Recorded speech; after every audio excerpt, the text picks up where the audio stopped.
Hey, church folk. Welcome back to another episode of Folk in the Bible Are Wild. Episode 4 King Saul. Y'all, Israel really looked around at every other nation and said, God, we want a king too.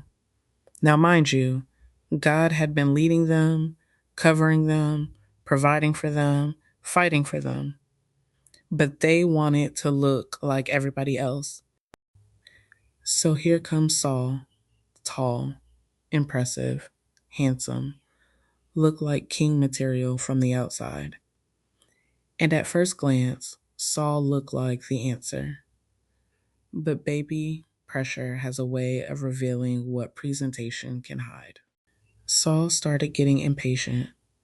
Samuel told him to wait, but Saul decided to move on his own timing. He offered the sacrifice himself, like God was supposed to bless disobedience because it looked religious, and God was not pleased. Then came the Amalekite situation. God gave Saul clear instructions: destroy everything.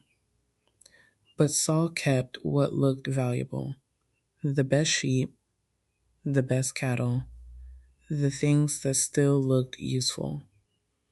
And when Samuel pulled up, Saul tried to make it sound spiritual. He said they kept it to sacrifice to the Lord. But Samuel said what God said: to obey is better than sacrifice. Because God is not impressed by religious language when the heart is still rebellious.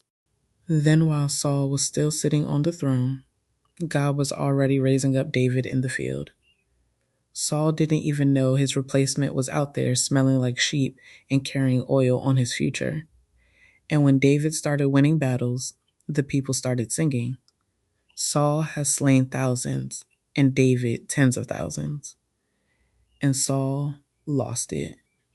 Jealousy got in his heart, insecurity got in his spirit, and eventually the spear came out. Because when you refuse to submit to God, you start fighting what God is blessing. And that's the lesson. You can be chosen and still have to stay submitted. A crown does not cancel the need for obedience. A title does not cover a rebellious heart. And looking the part does not mean you are walking right with God. Church Folk Studio takeaway: God is not impressed by image when obedience is missing.